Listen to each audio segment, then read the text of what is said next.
I haven't seen you since the plague. Yahoo!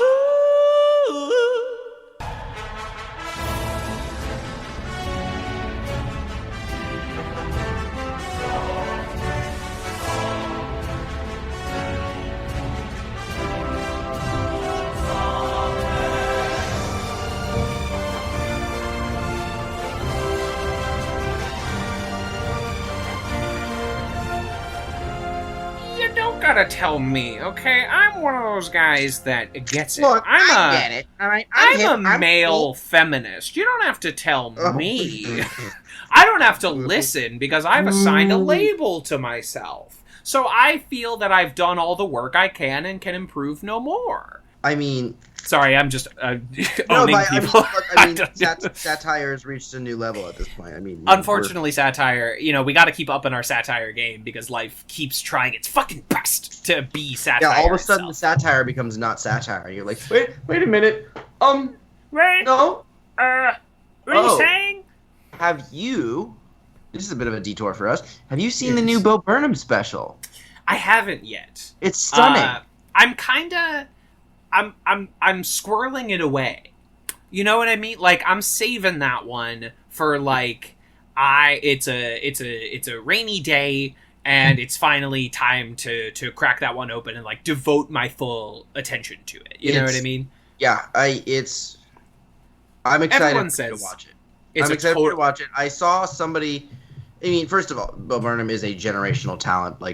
It's 100%. A given at this point. Was even before this, but this is just I mean, Bo Burnham has been a fucking generational talent for 10 over a decade. Years. Yeah, no, because he started so young, right? He was already a significant figure on early YouTube, and that was already generational defining. So absolutely. And then we've watched him grow, and he talks about that in the special. An artist who does not.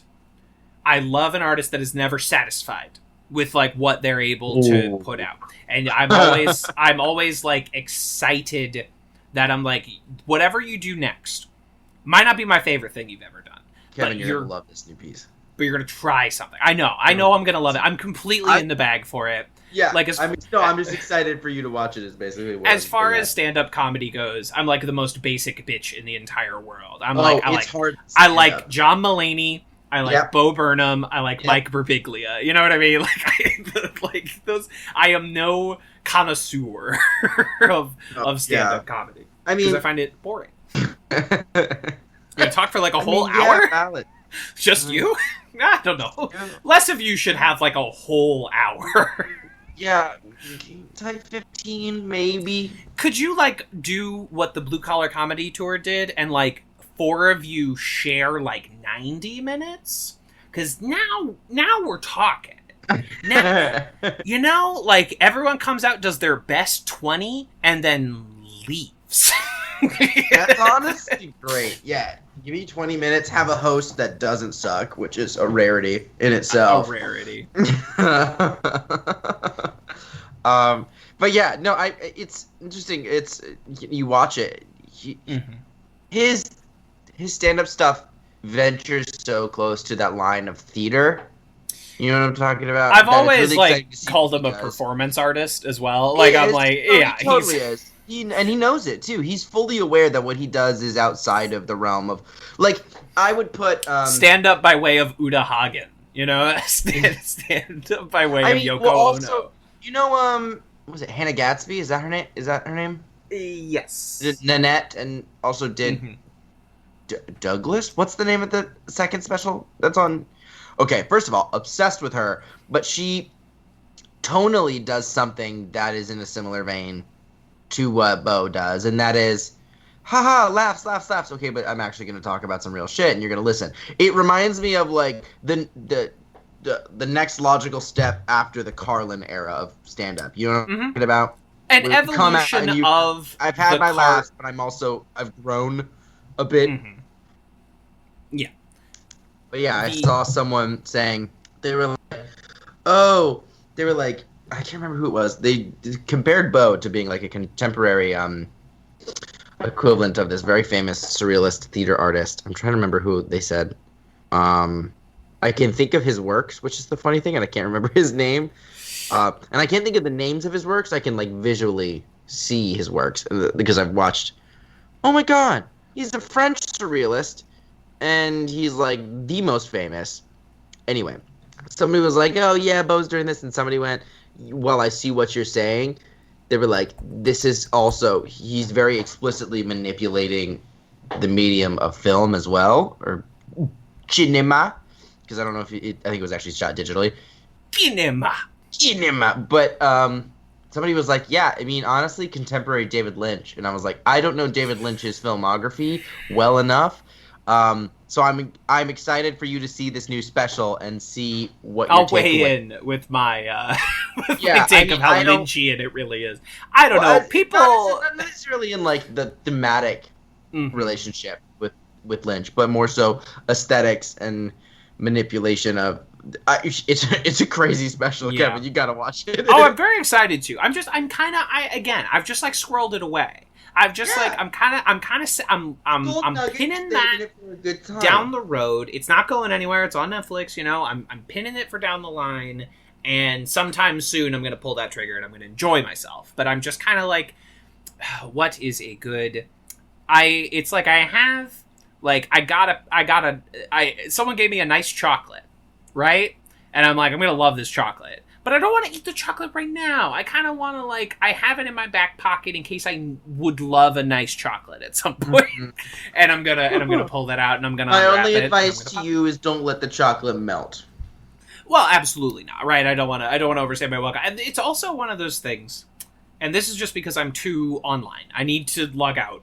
But, there's these times where suddenly everyone is talking about something, whether it's something I've seen or something I haven't, and it makes you not want to watch, and I don't want to engage with it. No, that's the reason why I still haven't fucking seen Game of Thrones. I mean, right? It's like at a certain point, because there's some times where people start talking about something, and you're like, "Oh, I'm hype. This makes me excited." And sometimes, everyone starts talking about something, and especially as that first wave of backlash starts to edge over the horizon, that I'm like, now I don't want to engage with this for 4 years so I can come back after all of this is done. I still haven't seen La La Land because for some reason it's so bad. Don't watch it, Kevin. But at a certain point I'm like, I would like to see La La Land. I like these performers. I enjoyed Whiplash. Same director, but still haven't seen Whiplash. I haven't seen Whiplash for a similar reason. People are like, "Oh, you drum? You should watch Whiplash," and I'm like, no, because everything I've heard said from the musicians that I know, they're like, "This is the most toxic nonsense I've ever seen. This is not what a good music's rehearsal space sounds like. Well, this is not the way that you're supposed to treat people." But that's the point of the movie. You know what I mean? Right. That's it's my reading of the movie. Now, I haven't rewatched it since the theaters 7 years ago. But my reading of Whiplash when I saw it was, I was like, this is a critique of this kind of person. Or it's presented in a way that a lot of theater is presented, is that they're like, here's the events.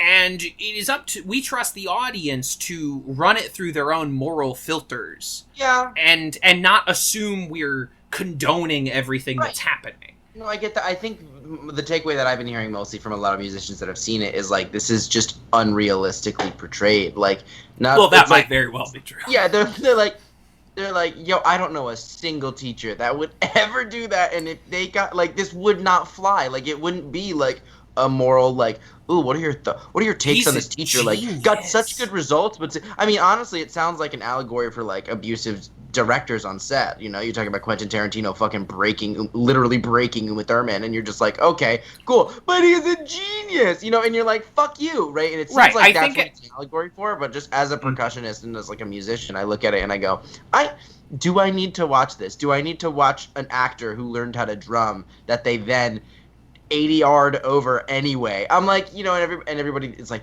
it's so good, and I'm like, okay. Honestly, my favorite drum movie I've ever seen was Birdman. Wow.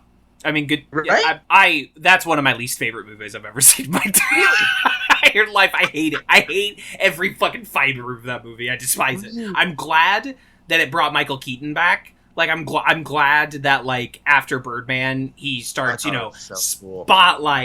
Spider-Man: Homecoming. But when I was in the theater watching Birdman, I'm like, this is one of the 5 worst movies I've ever seen in my entire life. Really? Why'd you hate it so much? I hate it. I hate nihilism. I hate nihilism. And that movie hates actors, directors, smart audiences, dumb audiences, daughters, fathers, sons. They're like, everything's bullshit. No, they like, and not in like an interesting way. It's critique, but it's not directed anywhere. It's just this shotgun of like, look at how fucking stupid everyone is, and that fucking gimmick with the single take does not add anything. It detracts from the movie actively. That movie does not benefit from being this fake ass. If you're going to do the one take thing, then fucking do it. Russian Ark did it. Why can't you? The only reason why I actually think that the single shot aesthetic works for this is because it's decidedly a theatrical lens, and there is something to be said about the fact that there are no cuts in live theater, and so it feels more present and immediate. But again, that is just me. Your interpretation and your perspective is like super fucking valid, my dude. And I thank you for that. Yours is also, I mean, like, I am in the minority, I feel, of, hating that Best Picture winner. I also, the idea of Best Picture is a fucking sham. I saw we all know. They were like, oh yeah, because, award shows are great because the purpose of making art is... What I saw, it was a queer comedian saying, like, oh, well, the whole purpose of award shows is because apparently art is just sports for gay people. 100%.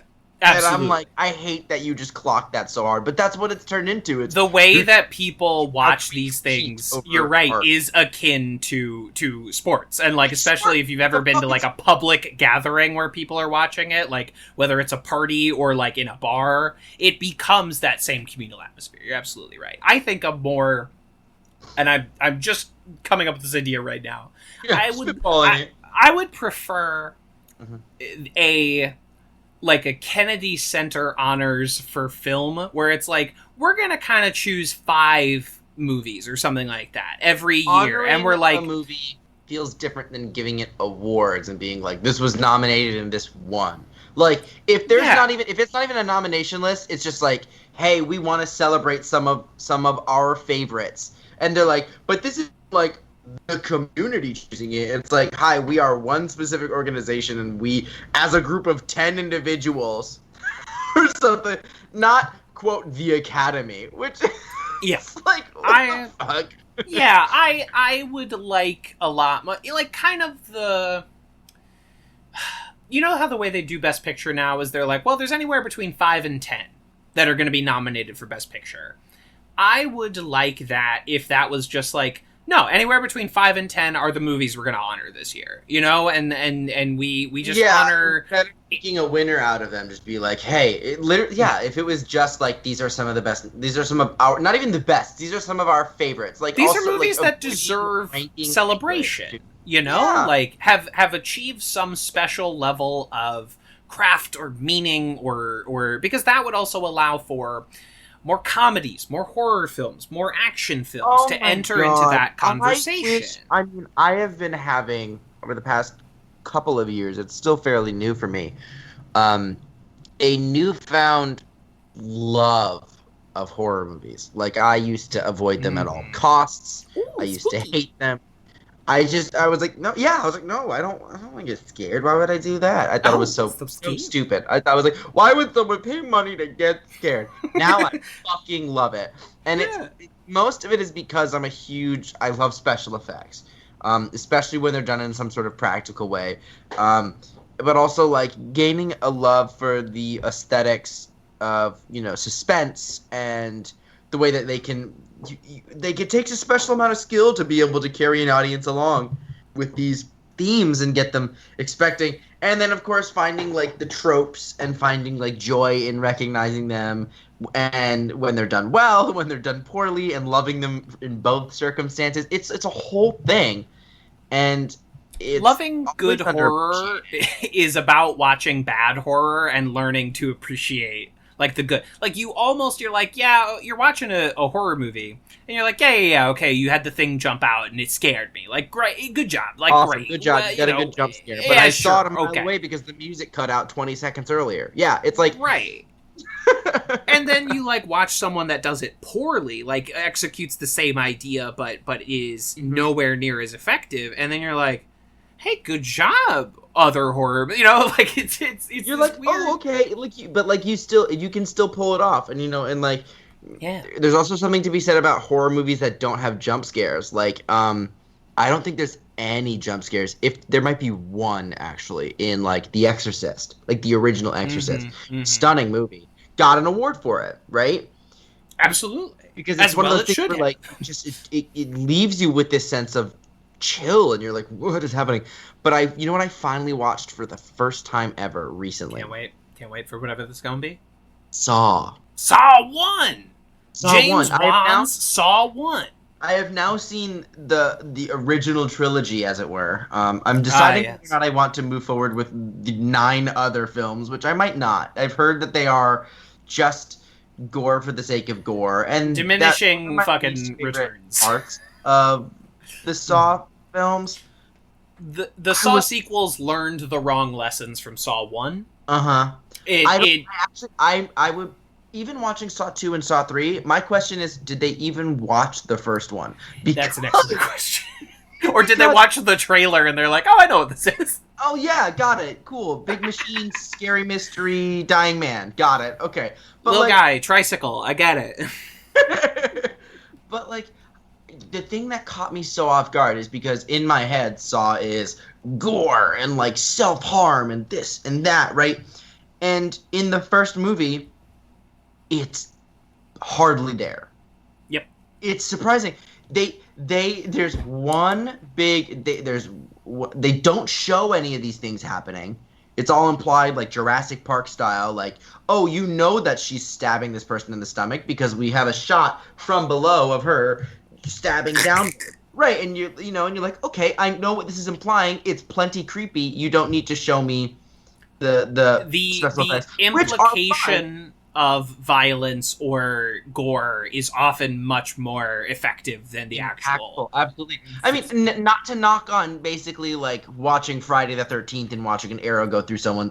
I enjoy some good fucking gore. Like, I like when a fucking lawnmower falls on a zombie's head and it blends. Like, that's cool. I like that. Yeah, but I mean, also, like, not to knock on, like, you watch Friday the 13th and, like, all of a sudden you've got Kevin Bacon's neck being pierced by, like, an arrow of some fucking incredible special effects work. But that was what they were working with at that time. And Saw, I watched it back and I went, wait a minute. There's only one major gore moment in this. Mm-hmm. Well, maybe two. They have, like, one where they, like, cut to and all of a sudden you see that someone's, like, head got blown off by a shotgun. But you don't see it get blown up. You just cut to and it's there.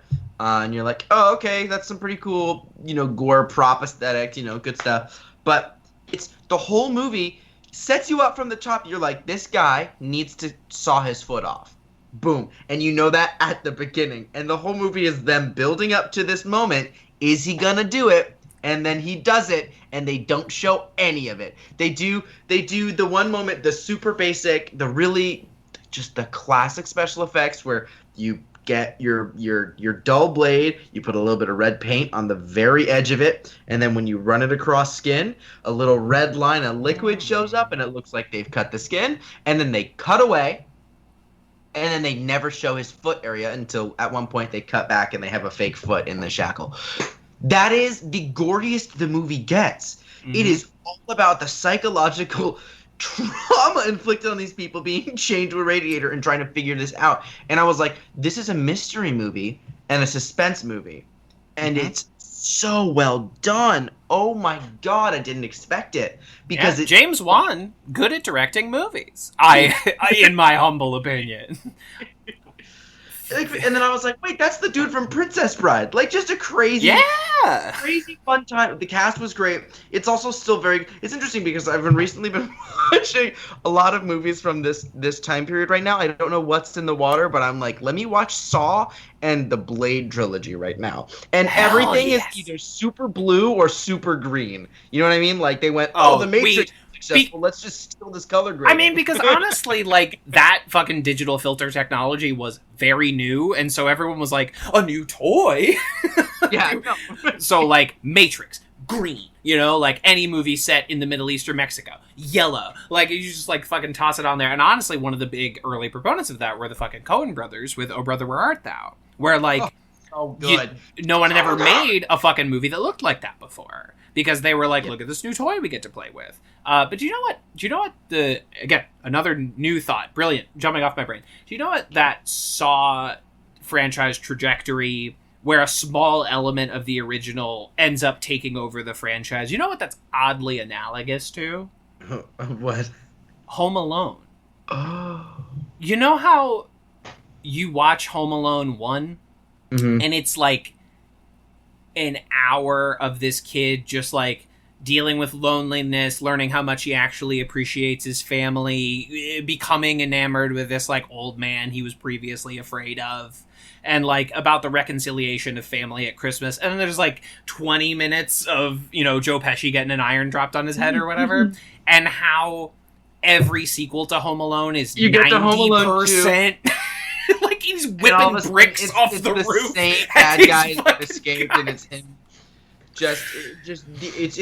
It is completely predicated on the suspension of disbelief that this insane coincidence would have happened. Could have happened. Right? Yeah. Not only did he get on the wrong flight to New York and manage to figure it out by himself with, oh my God, Tim Curry. Tim Curry, who, I don't know what happened in that movie. Tim Curry never aged for like 50 years, and then out of nowhere, he looks like a leather bag in that movie. It do be like that sometimes. You know, and I love him so much, but it was that movie, I don't know what, it was, anyway. So they go through that, and then all of a sudden it's like, oh, and now we're going to fight these same people again for a very long time. For the whole film. The whole film. The whole film. But actually, another segue. Speaking of films of the era of Saw 1, you and I have a little tradition when Daddy Host is not around. We like to talk about Bringing On the Musical. And that's right, you were just watching Bring It On. And I, previous to this recording, said, hey, Jace, gonna be about 10 minutes late, finishing Bring It On. Give me a hot second. I gotta see how this shakes out. I got to see how this shakes out. And you know what? Bring It On. Great movie. Great fucking movie. Great fucking movie. Put some fucking respect on Bring It On. Put some fucking respect. Honestly, great low budget cinema, because that movie had like a shoestring fucking budget. You can tell the exact places where like a celebrity would have gone in a movie like Easy A or Mean Girls or something like that, but Bring It On just fucking straight up did not have the budget for that. I honestly prefer it. I think like we'll go about this. I have another spiel that reminded me of, but go. Please. By all means, let's stay on Bring It On. Let's dive into it. So I've been watching a lot of Sofia Coppola movies lately, and Kirsten Dunst is like her muse, one of the great actor-director pairs. And so I was in a Dunst place. I was like, I really want to like dive into this actor and like watch a lot of work with the Dunst, and I was like, you know, Bring It On, streaming on Freecock. So let me hop on and watch Bring It On with some ads. Let me hop on this Freecock. Let me hop on the Freecock. Let me hop on the cock. Let me just and it's you know, for point of reference, anyone out there, like one of my favorite teen movies of all time is Easy A with Emma Stone. And this movie is in the same like comedy zone, like really heightened LA teens, but not quite to like the Mean Girls place where it's like a cartoon. You know what I mean? Which I like. I like Mean Girls mostly. It's kind of very racist, but it's kind of what? It's kind of very racist. But it's Tina Fey, so yes. So yeah, I think Tina. You know, at a certain point. We all love 30 Rock, but at a certain point, you're like, Tina Fey's pretty racist against Asian people. Amongst other marginalized communities. Amongst other groups, of course, yes. But I feel like Asian people, like, most of all. But honestly, like, this is a teen film from the year of our Lord 2000 about how white entertainers steal the work of exceptional black artists and take it to success and claim all the credit for it. Unbelievable. and their desire to rectify it by then becoming the white savior. Yeah, no, it is. And how Gabrielle Union takes that fucking check and rips it up right in Kirsten Dunst's fucking face. Iconic moment. That, like, you know, and I was like, I hope, you know, I have enough trust in this movie that I hope that the Gabrielle Union team wins. That, like, our, you know, white squad has the, you know, like, the victory. We did some originality and come in second, and they fucking won. Like, Gabrielle Union wins. Yeah. Good movie. Yeah, literally, like, just, it's incredible that they had the audacity to say, no, our protagonist isn't gonna win. Right. It's like Rocky. Like, Bring It On is like Rocky. And I'll say they are as good as each other. Rocky does not win, and Rocky won. The problem with the sequels is that Rocky starts winning. But at the end of Rocky, spoilers for this movie from fucking 1976, Rocky does not win, but you're weeping because, like, he went the distance with the champ, this little nobody from South Philly, you know? He went fucking 15 rounds with the champ. And that's the, like, moral victory. You know, in the end, he has love, and he succeeded, but did not win the fucking first place trophy. You know what I mean? Bring It On, same thing. Equally as high art. The Academy fucking snubbed Bring It On. Oh, the Academy was not ready for a high camp, feminist forward, racially aware movie about cheerleading. I mean, it's not ready for it. They weren't ready for it. It was ahead of its time. Honestly, like, the politics of it for a movie from 2000 aged remarkably. Also, deeply queer coded. When Kirsten Dunst and Elijah Dushku were, like, sharing a bed on a sleepover, amongst other things. Others. Yeah, no, it's great. I mean, you know, yes, Kirsten Dunst is flirting with the younger brother, but we all know. You know, like, the I love that, you know, you have throughout the entirety of Bring It On, you have the two, like, mean girl cheerleaders, and you think they're gonna stage, like, a fucking coup. You know, you think they're gonna defect or take over or whatever, and they just don't. Everyone comes together and does good cheerleading. They're like, okay, cut that shit out. Grow up. And unbelievable. Like, okay. Yeah, it's amazing. They subvert so many tropes. The other thing that's really exciting about that movie is that the younger brother, who the whole time is like, cheerleading dumb, it's a girl thing. By the end, he's like, it's actually pretty fucking cool. To have a movie where moralistically speaking, like, you come out and it's very clear that the lens is saying, like, hey boys, maybe don't be so misogynistic toward an athletic art form. Like, don't be such, like, homophobic little weirdos. Yeah, you know? maybe stop being a little shithead. How about that? Yeah, Stop being a little shithead. Just an idea. Yeah, no, great fucking movie. Wow. Wow. I actually don't know the plot to the musical. I also don't. I have the soundtrack. I know this one. I've never seen. Great bangers in that. I feel like they took elements from a few of the entries in the Bring It On. One of our great direct-to-DVD franchises. One of our, like, tantamount, like, there are 5 direct-to-DVD sequels to Bring It On. It's an empire. There's a fucking Broadway musical. It takes independent cinema darling Kirsten Dunst, catapults her to stardom. Then it comes fucking Spider-Man, baby. Like, she don't get Spider-Man without Bring It On. It's true. Without that fucking juice.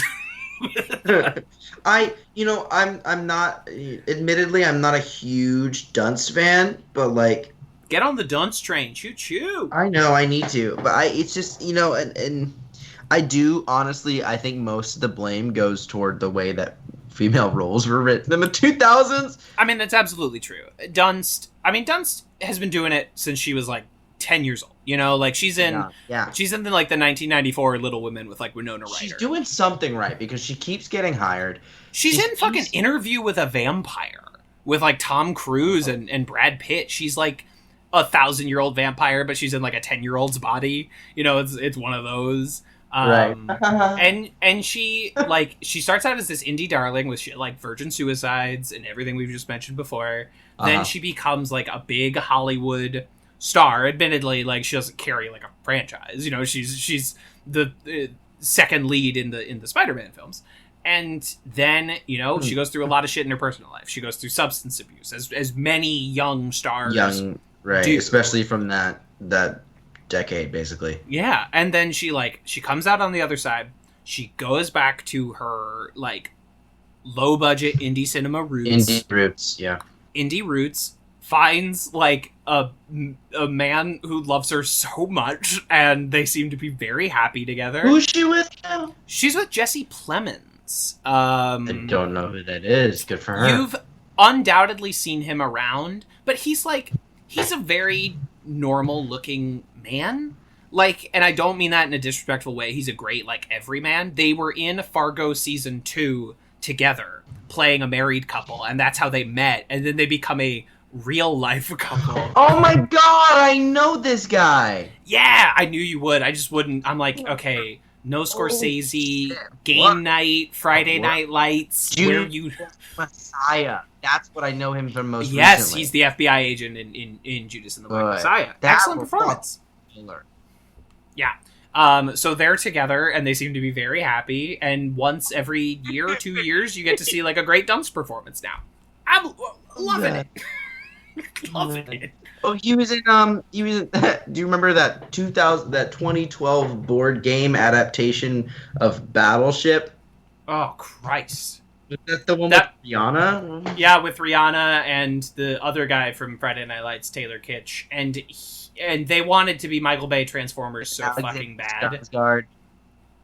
Wanted a what? They wanted to be Michael Bay Transformers so bad. Didn't work.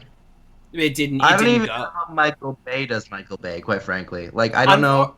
He's the only one that does.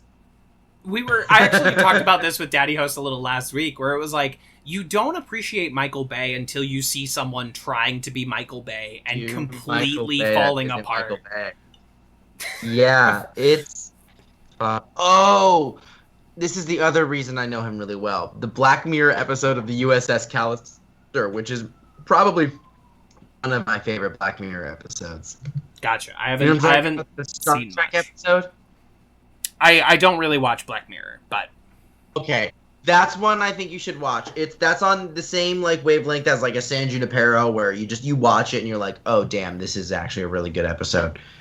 Black Mirror. I mean, I've seen all the episodes of Black Mirror. I think that they're winding down. I can't imagine we're gonna get more of it at any point. If we do, it'll probably be like, I don't know, 2 episodes. Like they're running out of content because reality is far darker than they ever expected it to become. You know, like right, it's right. You want an episode of Black Mirror? Look fucking outside. Like it's right here. We're in it. Hi. Look in your fucking hand, man. That's a Black Mirror. Whoa. Yeah, but like, the USS Callister episode is stunning.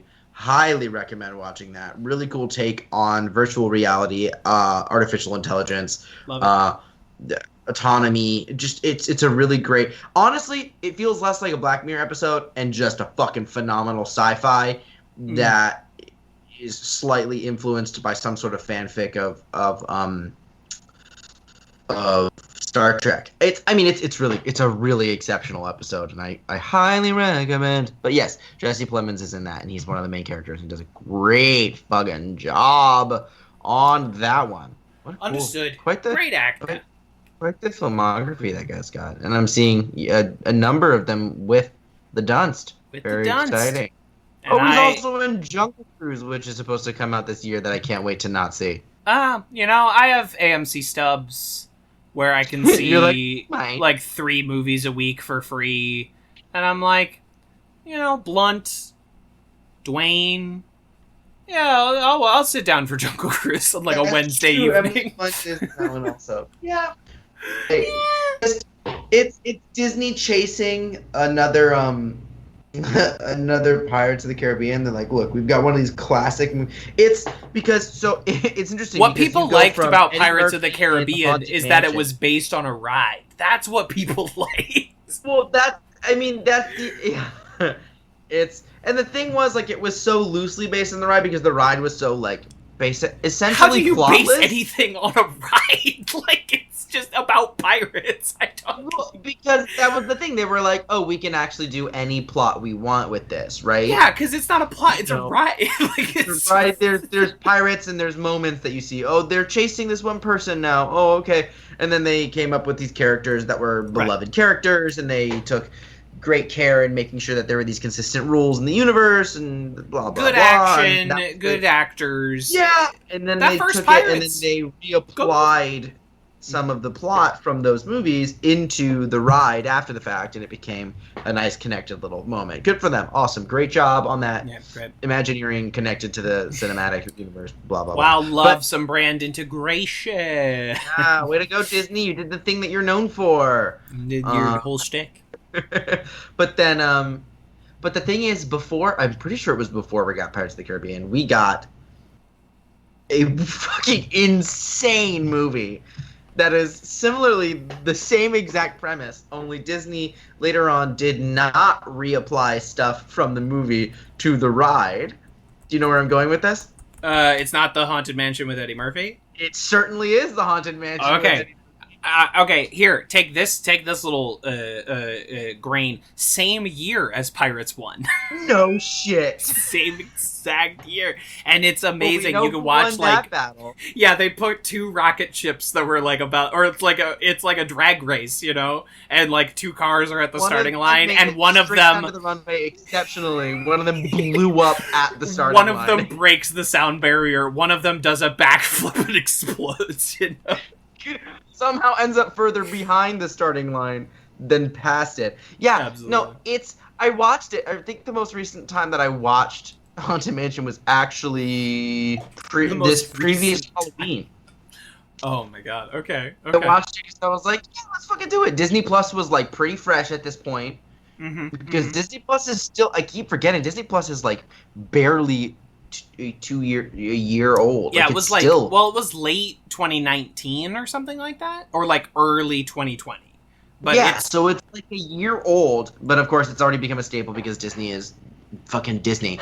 But I remember I'm like, yeah, let's fucking watch it. Why not? It's Halloween, you know, par for the course. Let's go with this. Eddie Murphy in pretty prime Eddie Murphy territory. Oh my god, if you don't know the ride going in to watching Haunted Mansion, none of it makes sense. Incomprehensible. It is incomprehensible. Because the thing is, in the ride, it's like, oh, here's a bunch of spooky vignettes. And they were like, how do we connect them? And they were like, here's a loose plot.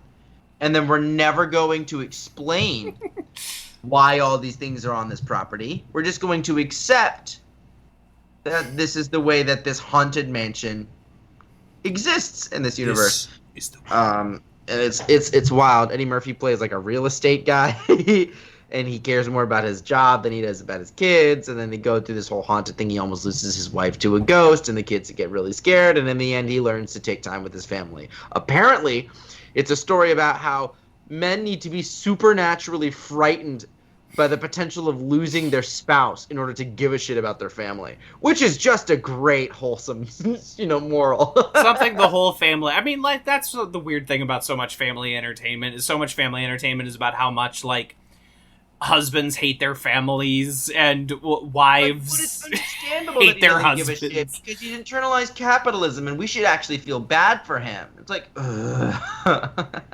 So yeah, there was another thing I was going to bring up, but I can't remember. We were talking about the Dunst stuff, and there was another movie that it made me think of, and I said, let me put it on the back burner. Remember what I was talking about? What were we talking about when I said that? I'm going to listen back to this podcast and be like, oh, I want to talk about this, and I totally forgot it. Yeah, absolutely. I do that all the time. Actually, one thing I do is I'm, like, editing it, and I'm, like, listening to the track, and then a conversation will be going, and I'm like, oh, I wish I said this, and then I'll say that in the recording. Okay. Like, myself and past Kevin are on the same wavelength about like, what should be said. Way to go. You give yourself I'm a like, high five. I do have this fucking brain. Yeah, okay. Oh, wow. Yeah. That actually is me. Whoa. It me. This is, of course, Advanced Community Studies, a podcast where we watch and talk about the American television comedy show Community, 1 or 2 episodes at a time. We are also the premier podcast at the Yahoo Screen Podcasting Network. Ooh. I am one of your hosts, TV's Kevin Lanigan, but you can call me Tiny Nuggins. I'm a thief, and then nothing else on this sheet makes any sense. Oh, fuck. Hey, what's up, everybody? I'm Jace. I use they, them pronouns, and, I mean, all I really have to say is, goblin noises. Goblin noises. Goblin noises. Yeah, absolutely fucking beautiful. Maybe we'll keep like this little intro section short because we did a long preamble about Saw and Kirsten Dunst. A backdoor pilot for Dunstan Cinema. Checks in, our Kirsten Dunst podcast. Honestly, I said that as a joke, but now I'm sitting here. Maybe. You were doing a podcast on Kirsten Dunst? Maybe there's a mini series potential in Kirsten Dunst. You know what I mean? Anyway. Watch it. Speaking of miniseries, I'm gonna do this. I have to do it really briefly. You gotta do it. Speaking of miniseries, I recently started watching with Jesse Cat, my partner. For those of you who don't know, Battlestar Galactica, which started with a miniseries and then went on to do 2 seasons. I think it's 2 seasons. Maybe there's a third. What show did you say you cut out? Oh, Battlestar Galactica. Oh, I thought there were like way more seasons. I thought there were like 5 seasons of Battlestar Galactica. There might actually be way more seasons. Are you watching the original or are you watching the remake? There's a remake? It was like an old like 70s sci-fi show, and then they remade it in the 2000s with like Edward James Olmos. Oh, I'm watching the 2000s one, the one that started as a mini series, and then they went on to do like a couple seasons. I don't know. Jesse Cat recently got box sets of season 1 and season 2, and the season 1 box also includes a DVD with the entirety of the miniseries, not split up into episodes, literally one shot. It is like a 3-hour long watch. They took the MOV files of that miniseries and they laid them end to end in iMovie, and they hit export. I had to pause several times for the restroom breaks because that was a 3 to 4 hour experience. Mm-hmm. There are 4 seasons of Battlestar Galactica. There are 4. Okay, well, I started drinking. You said miniseries, and that's what came. Actually, season 4 has 20 episodes. So, oh, so they went a little long. They upgraded from their 12 to 13 episode season to a 20 episode closer. I'm just doing a 420 joke, but it does have 20 seasons. Or 20 episodes. See, I don't know why. See, you did that motion, and I now see that it's you being like, I got a joint to my mouth, but I for some reason went Groucho Marx. Hey, speaking of things I've been watching some Marx Brothers classics. Good films. Fucking iconic stuff. So fucking fun. There are more great fucking one-liner jokes in Marx Brothers movie, in one Marx Brothers movie, than there are on most whole TV shows. Like, it's unbelievable. Groucho Marx is the grandfather of modern philosophy. Sure. I mean, it was the great philosophy. That's a stolen joke. There's one of my favorite books of all time is... Do I have it right here? Go for it. I don't. It's called Plato and a Platypus Walk into a Bar. Oh. You've brought this up before. Through jokes. It is a phenomenal read for anybody who's lightly interested in philosophy or comedy, or both, for that matter. But it goes through certain basic concepts of philosophy, and it explains how just all of comedy is based on all of comedy relies on taking advantage of certain philosophical concepts. And so it says, here's this philosophical concept, and now here's a bunch of jokes that are funny because they play off of these concepts. And it's great because you'll go through it and you'll be like, oh, philosophy, and then it'll explain it in a kind of silly way and you'll learn about it. But interspersed throughout each chapter are jokes, literal jokes, whether it's like paragraph-long story form jokes or like doctor jokes, like one of those things, basically variations on the knock knock with a slightly, elevated lens, if you will. Fucking phenomenal read. Really great stuff. But one of the things that it does at the very beginning is its dedication is they basically say, they're like, honestly, Groucho Marx is like the father of modern philosophy, and they say that as a joke, basically being like, he is so good at these one-liners because they're all touch so distinctly on these philosophical concepts that we just like accept, and they're so good and they're so funny because he's just tapped into that kind of knowing. And I was obsessed with the Marx Brothers as a youth. I gotta how are you watching them? A bunch of them are on Criterion right now. I'm sure there might be a few streaming in other places. Criterion and HBO Max have like a lot of cross-pollination, so I might try my luck on HBO. But you do have my Criterion login.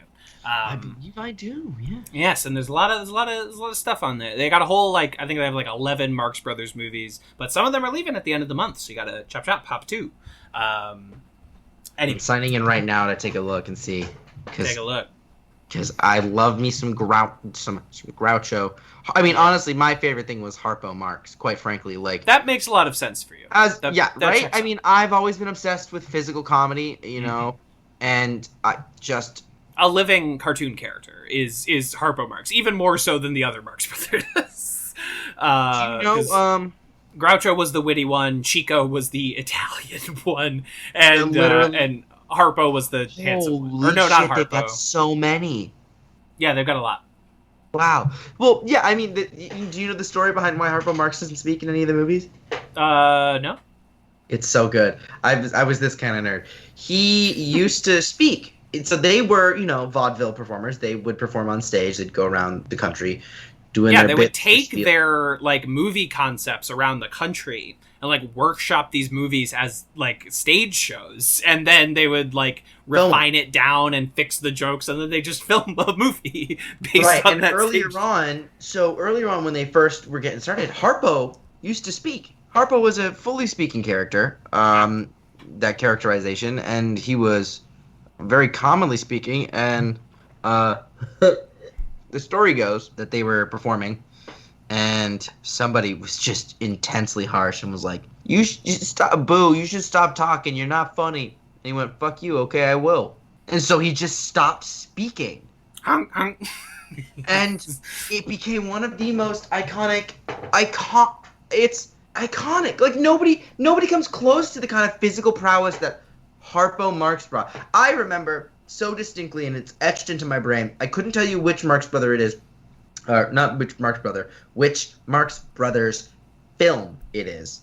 But Harpo finds this one place, and there's this stool in front of a piano, and people mistake him for being a famous piano player. And he's like, oh, okay, I guess I'll prepare for this moment. Let me go ahead and I guess I'll play piano for them, knowing damn well that he actually can't play piano. And he starts cleaning off the stool, and he starts hitting it and hitting it and hitting it, and it's the top of the stool seat starts spinning and spinning and spinning, and then he sits down on it, and his whole body gets ejected 100 yards away, and it is so fucking funny. And I wish I remember which one it was from, but I remember it just etched in my brain of a living cartoon character. Unbelievable stuff. I cannot wait to go. Anyway, everyone, Marx Brothers, check them out. Watch them. I vouch for Duck Soup personally. That's my favorite one. Great but one. You honestly can't miss, in my experience. Even their bad ones are good ones. They just know it. Yeah, they just I mean. Not sure how much of it ages super well. A lot of it is chasing a girl. Honestly, we've been watching quite a few of them recently. Only one has featured prominent girl chasing. So, for the most part, I think it's pretty okay. It's a very common theme, specifically with Harpo, honestly, just because, because that's the way that they can get Harpo away from the action, so they can actually have scenes, is they go, hot girl walks by, and Harpo goes, honk, honk, and then leaves the stage, right? So that's kind of their running bit. It was par for the course at that time period. But, aside from that, Harpo mostly just hangs out by himself, puts his leg in other people's hands, honks, and jumps into barrels, drops knives out of his sleeves. Just a fucking weirdo. Bunch of weird horse shit. Marx Brothers, check them out. Yeah, let's get into the episode, yeah? Yeah, let's get into it, shall we? Season 5. Episode 10. Advanced Dungeons and Dragons. Directed by... Not their most creative title. No. But I guess because normally their structure is like, okay, we start with basic, and then we do like intermediate or advanced, but like when you start with advanced, I guess you just add another one on there. But let me tell you a little bit about the production of this episode in just a sec. Geez, I'm so excited. Directed by Joe Russo, his final community directing credit. Everyone play as we go on. We remember all the times we had together. We remember. And written by Matt Roller. In this episode, the study group decides that the way to bridge the emotional gap between Hickey and his son, played by guest star David Cross, is with a game of Dungeons and Dragons at Abed's apartment, and it goes, about as well as you might expect. You'd expect it to, yeah. As about that to go. Who, and I think this is a fine episode. There's like good laughs. It's not like one of the all-time greats. You know who fucking takes this episode and saves it with his own two hand? You know who's holding Jim fucking Rash? Jim holds the fucking fort incredible all the way down. This is Jim Rash's episode, and we don't even realize it. But yeah, we don't even realize. I think Jonathan Banks is also like equally excellent. But yeah, he's Hickey. Yeah, I think this is his episode to do so in. Yeah, this is as much. This is one of the like few Hickey spotlights that we get. It's the last one because like from here on out we're doing G.I. Jeff, and then it's like season finale business. We're on a roll. Bless my soul, Herc was on a roll. We're almost in last season. Oh wow. But Jim Rash is on another fucking plane of existence in this episode.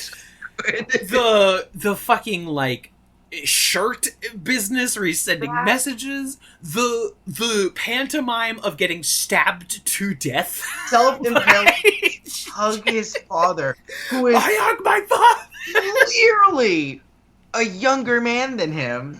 Oh my god. It's so good. It's so good. Like pulls out the folded photo of Jeff from his pocket, presumably because that's just something he carries with him. I mean, the character development that went into this episode, Forge, it's stunning. He's on the, like, be gone, spiders. I will not roll you up in a magazine and let you outside on this day. and then, sheath your sword. Just... that's the other thing is because he takes it so seriously. He's so in character. Which is good because we're so used to only seeing Abed take it that seriously. Mm-hmm. And you would sometimes see Troy in the past take it very seriously as well. But he's also so stupid, so wholesome, so dumb. Oh, such a dumb little boy. So like he would be like, I'm dumb, but I'm here, But Jim, Dean, not Jeff. What is the Dean's real name? Craig Pelton. Craig Pelton, thank you. Craig over here, fully with it, committed to the game, but also, it's exciting because you look at it and you're like, oh, he's committed to this game because he goes, I can get closer to Jeffrey with this. And it's stunning. And it also provides a platform for Hickey's son to do what he needs to do. And we take it seriously. Cut away when they cut back and it's him singing a song in Elvish or something? Yeah, some fake ass like fantasy language, like fully committed to that bit. I really go. I'm hit or miss. I'm hot and cold on David Cross, just like I'm exactly the same way with David Cross. I love him on Arrested Development. He's one of my favorite fucking parts of that show. Honestly, anything else, not really on board. I think my first introduction to him is actually Men in Black, where he's he is good that in those. Video store, and he's just nerdy, and he's this kind of homebody. He's like, you got the pizza bites. Like, it's a great role because it's not like intensely funny. It's just exactly the brand of awkward that he goes with, and it feels like they picked him for this because he's like very clearly, all right, pick a comedian that looks like he plays D&D. It's fucking this guy. Yeah, he's one of those guys that's so respected in like the comedy community, and I just don't get it. He's got moments where I love him, like right with you, like Arrested Development. He's fucking hilarious. He's one of the best parts of the show, and I haven't even watched most of that show. But anytime I click onto it or someone's watching it and I sit down with them, I go, "This guy's fucking funny. This guy gets it." But aside from that, I'm usually like, "Okay, he's good with the character," but it also strikes me in the same vein. It's a common thread I see with a lot of like super famous comedians, like the well-revered ones. Some of them are just hysterical, and some of them are just like awkward guys. That like for some reason are beloved. Who's the other one I was thinking of? Oh, Tim. Is it Tim Heidecker? Tim Heidecker, who recently discussed, yes. Also very similarly, like super hit or miss for me because has some funny moments, but also I'm like, you're just kind of like an awkward guy. Like you're just kind of awkward and people, it toes that line that he also uses in his own show, and that is nothing is funnier than real people that are just so beyond awkward. That's their theory, right? You watch Tim and Eric and they do these commercials and they've hired people who are clearly like actors that aren't good actors, and they're like people that are just bad, and they're like, no, we're not laughing at them, we're laughing with them. But I'm at the back of my head, I'm like, fuck you, you're laughing at them. You're also laughing at them. It's exactly the same reason. It's the same way I feel about Garrett. I'm like, is he respected because he's funny, or is he respected because you can laugh at him and he doesn't fight back? What is it? You know, are we just exploiting this guy's awkwardness and then being like, oh, we love you, guy, because we can just shit on you and you won't do anything? It feels exploitive. That's how I feel about this guy as well, except there's a decidedly numerable occasions where I go, no, this man is legitimately hilarious. So it's really confusing. This guy in particular is very confusing in how drastically he shifts. And I think it's because when he's really funny, it's him being insanely absurd. And most of the time, he's not being absurd. Arrested Development, pure absurd. He paints himself blue. He wears shorts under his shorts. Like, it's crazy. Tobias, you blow hard. Yeah, and I think it's because he's so, like, casual and just like presentational. It's like there's nothing special or flary, or there's no ornamentation on the way that he presents stuff, which is a talent especially exploited in comedy. It's one of the reasons why Will Ferrell is so beloved, is because he could just fucking say something and they're like, cut, print, but when it's something you can't fucking teach, is that like, God, Will Ferrell's just funny. Like, a lot of his movies aren't even that funny, but you're like, this is a funny guy. This guy's just funny. He looks funny. He sounds funny. I don't mean look funny like he's not like attractive. He's just like, he's oddly proportioned in a way that you want like a comedy leading man to be. The funniest thing I've ever seen Will Ferrell do is, I think he did it for Funny or Die, where the baby landlord. That shit fucking sends me. It's so funny. Oh yeah, it was like before we'd invented viral internet videos. Like that was a viral internet video. Like everyone saw The Landlord. It launched Funny or Die, the website. It was their flagship video. One of the funniest things I've ever seen Will Ferrell do, but that's because he's just like, you're a baby. You're a baby, and he's just it's right there. But like because the other thing is I've seen. And maybe it's because I was too young to be watching some of his more well-acclaimed stuff, but I used to just not get Will Ferrell. People were obsessed with him, and I would always be like, my favorite things about Will Ferrell movies are not Will Ferrell. And as I've gotten older, I've been like, no, this man's a fucking genius. This guy is brilliant. He's just brilliant. And I gotta, like, I think as a producer, he does a lot of work, like, bringing up, like, up and coming like comedians and filmmakers, and like I gotta respect that this guy became like the biggest comedy sensation of the 2000s or whatever, and then he's like, I'm just gonna go do some weird shit. Actually, I'm gonna go do Casa de mi Padre, where I do the entire movie in Spanish for no particular reason, because I can. Because no one is stopping me. And I respect that always. Like I gotta give it up. That Will is just he's off doing some weird shit. It's amazing to see how, like, of the Saturday Night Live crew, he's kind of just this freak. You know, you look at like the careers.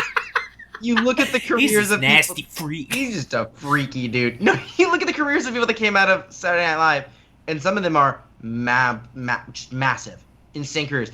Adam Sandler is a fucking mogul, right? The most loved. He's an empire. He's an empire in himself, and that's mostly because apparently, like, if you know him in real life, it is impossible not to fucking love this guy. Like, he's apparently the most likable dude ever. Meanwhile, Rob Schneider, who is somehow like his best friend, is fucking god awful. He is not funny at all. Just a miserable fucking clown. Like, miserable to watch, and just a miserable man. Just a man who is unhappy. His entire career has been built on the back of Adam Sandler, and for some reason he hates that so much. And you gotta. But also his entire career is him just being racist. Period. End of statement. Correct. In Adam Sandler films, yes. In Adam Sandler films. Adam Sandler's like, look, I don't want to get all the flack for this, but I do have a racist bit in my movie. Will you do it? And he's like, I have no problems being a total dick. Yeah. So it's but like Will Ferrell, you've got the Jimmy Fallons, you've got Seth Meyers. I mean, even John Mulaney, but John Mulaney's also an edge case because he was a writer that he's just fucking John Mulaney. He's amazing. Yeah, John Mulaney's weird because he was like a kind of like not like super famous stand-up before Saturday Night Live, but like he was known. He had like known stand-up bits, and then he just like goes to write for SNL for like 8 years or whatever. Yeah. And then he catapults out and he becomes the biggest stand-up in the world. You know, like world. And then you can look at Tina Fey and Amy Poehler, who both have massive careers themselves because of SNL. You've got Mike Myers, Dana Carvey, who had another show that was Dan Aykroyd, John Belushi. Like, there's some great names that come out of Chevy that. Chase, Bill Murray. No, it's insane the people that have come out of there. But when you look, Robert Downey Jr. I would actually put Bill Murray in a very similar boat to Will Ferrell of just like, ooh, that was terrible. I put him in a very similar boat because like they came out and they're just fucking beloved, and even their biggest stinkers are great, right? Like, absolutely. And he regrets, and he goes Garfield too, right? Like those kind of jokes, Garfield, that self-care kind of stuff. But even those, I don't want to say they're not bad. But. No, I think Bill Murray is like a bad man, but like he is a good actor and performer, and I can't. Oh, he's not good. He's a bad man. Like spousal abuse for one. Whoa. His like weird habit of showing up at other people's functions and making them all about him, being impossible to work with, holding grudges for decades over nothing. Oh, see, I don't keep up with this shit. So then I guess so I'm sorry. But Will Ferrell, this is so funny because we were talking about Cross and no, we're talking about Ferrell. We're just here. But Will Ferrell just kind of is this like this freak that just came out of SNL and is just like, I'm sorry, calling someone a freak is funny. I mean it in the most beloved way. Will Ferrell, if for some reason you are listening to this, if you don't like being called a freak, I do hereby proclaim my apologies to you on a formal platform. But like, oh my god, just like comes out of this show and establishes himself as one of the defining comedic talents of not just his generation, multiple generations. He's like when you look at like the 20th century of comedy, Will Ferrell is one of those names that's just like, he didn't have a production studio like Adam Sandler. He doesn't have like sitcom after sitcom after sitcom. Like, he didn't have a tone that inspired the entire aesthetic of a channel. I'm looking at you, Tina Fey. Anything that moved to NBC after you became super famous just reeked of Tina Fey. You know what I'm talking about? No, like, absolutely. Brooklyn Nine-Nine got bought by NBC, and all of a sudden it just got Tina Fey'd a bit. Even though I don't think she was there. It was just, anyway. I get you. I know what you mean. Actually, like, speaking of Brooklyn Nine-Nine, like, the only comedic force to come after Will Ferrell that I think has, like, matched it was Andy Samberg. Yeah. Who, like, The Lonely Island, like, defined a millennium of comedy. Like The Lonely Island, the digital shorts. Yeah. Oh, everything. The digital shorts. No, the music videos, it defined everyone who has come since is ripping off The Lonely Island in some way or another. Yeah. Much say the most famous. It's still the fucking funniest thing I've ever... Like, it's still so fucking funny after all this time. And, like, mainstream comedy movies are not in a great place, but, like, The Lonely Island consistently puts out fucking bangers. Like, no, I mean, the other thing is, I mean, especially because, like, the aesthetics of comedy right now don't align with the contemporary art aesthetics, right? Insofar as long form, like... People are realizing, we have to do a lot of work on what is expected of the genre for us to be able to make a successful venture into a comedy feature at this point. Yeah, I mean, movies have just become franchises and brand IP, and, like, the budgets get bigger. Speaking of welfare, did you watch Eurovision? I did. I enjoyed it. I thought it was all right. But I looked at it and I went, there's nothing new about this. This is still an old school comedy. That's right. Rachel McAdams is incredible in it, actually. I think she's excellent as a comedic. But it's also unexpected because she's not like Rachel McAdams is great, but she's not known for her comedy stuff. Yeah, she's on a tip right now. Did you see Game Night? No. Oh, it's excellent. It's really good. Which one's Game Night? It has Jesse Plemons in it, actually. The aforementioned Jesse Plemons. I don't want to give away too much because I actually think, like, the surprise of what it's doing is a huge part of, like, why it would appeal to you when you're watching it for the first time. But it's about, like, a very competitive game night with a bunch of couples that goes in... Up a notch when Max's brother Brooks arranges a murder mystery party. You'll like... I don't know why you wouldn't dig it. You'll dig it. Just, like, rent it. I mean, we got Jason Bateman, also from Arrested Development. Jesse Plemons. Lamorne Morris from New Girl. I love Lamorne Morris. I actually don't think I knew his name that well. Mm-hmm. Michael C. Hall? Dexter? Yeah. It's a stacked fucking cast. Jeffrey Wright from Westworld? Yep. Oh, wow. Mm-hmm. Yeah. No, have a good time. Rent Game Night sometime. Or, like, I own it. Come over to my place, watch Game Night. You have it on DVD or you own it, like, on digital? I own it on the PlayStation. PlayStation. Oh it lives in my PlayStation. Yeah, I'd love to come over and watch it. That sounds like a great time. Oh, yeah. Vaccinated? Get vaccinated. Yeah. If you're listening and you're not vaccinated, get vaccinated. I mean, it's your body, do what you want to do, but, like, get fucking vaccinated. But, like, get fucking vaccinated. If you can. Obviously, some people cannot. Yes, if you can. I understand a lot of, different things. Anyway, we got on this tangent because of Mr. Cross, as it were. Yes, Mr. Cross has set us off. He actually does a pretty good job in this role because he's okay. It's not like, wow, that's amazing, but it's also because it's exactly what you would expect from him, and he just delivers. So he holds down the emotional component of it, but he doesn't really do anything here that makes me laugh. But he holds down what you need him to do to make this episode as interesting as it is. Laugh too much though, as a whole. No. There's a lot of weird. Okay, so let me tell you about the production of this episode. Tell me. So the other day, my internet was out, and I needed to watch an episode of Community, and so I pulled out my season 5 DVD set, and I was like, I watched the episode I needed to watch. I think it was VCR maintenance, but then I was like, what is this special feature on the season 5 DVD?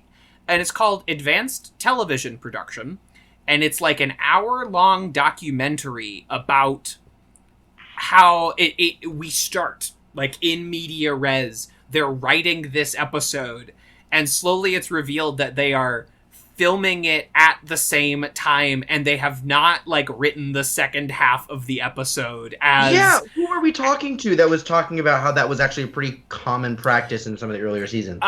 We've talked to several people, and people are, like, somewhat knowledgeable about that, but, like, this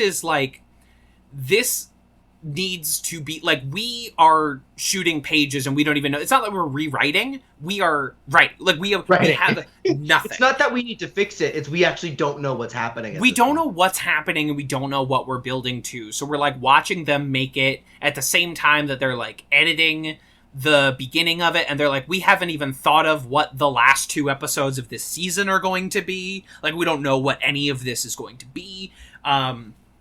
So, like, if this episode feels a little, like, disjointed and not fully thought out, that's because it isn't. That's because it doesn't. And there's still great bits. I think you can tell, honestly, because there's a few episodes where it feels like that, and I think a common theme for them is when you watch the end tag, they feel kind of hardly related, as opposed to the ones that are, like, really well thought out, where the end tag feels, like, deeply connected to the episode you just watched. They're like, okay, and Abed plays D&D Tea Party with some stuffed animals. And Annie pops in and is like, I'm your roommate. And he goes, okay. You know, like, that's... Yeah, boom. I can't sleep without my stuffies. You know, whatever. And it's look, you all died. Yeah, exactly. It's okay. Like, it's fine. And I like this episode fine enough. There's great moments. I like the interrogation. I like Hickey. The interrogation is stunning. I'm putting my knife down on the table. We can just talk. And the way he plays the lens that they use, that split focus lens. It's moments like that. It's interesting because this episode, not my favorite, but that moment is one of those moments that makes me go, this is why I love this show. And it's awesome that even in some of their not as awesome episodes, they have moments that make me go, God, I fucking love this. Because that is just so clever, and the way that they pull that off, and you know and there's moments like they nail the pastiche even when it's not that funny. They're in the other room and Kevin just fucking spits on the floor in a bedroom. Like, that's hysterical.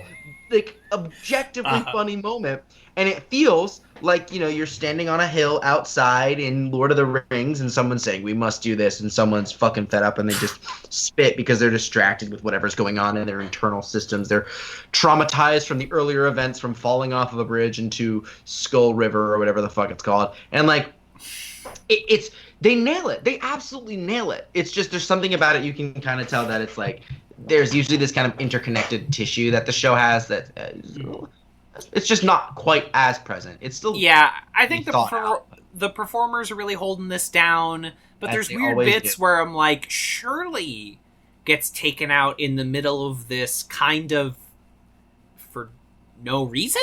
Like, it doesn't really, like, add to it in the way that, like, when Chang Shirley gets taken out in again. Yeah, when Chang gets taken out in Advanced Dungeons & Dragons, the original, it's like a big moment and a big joke and a whole thing. Shirley just kind of leaves. Shirley gets killed in that moment just to prove to Hickey that, like, hey, this is not what you fucking think it is. To raise the stakes, right? It's like, okay, cool, kill the black woman, great job. It's like when you're watching a zombie movie and you're like, there's a few too many people here. Most of them don't really have anything to do. The black guy. Right. Exactly. She gets red-shirted. It's like, who's going down to this planet? Okay, Kirk, Spock, okay, McCoy, checks out. This Jenkins... Who's Jenkins? Oh, Jenkins dies, right? He gets killed by a lava monster.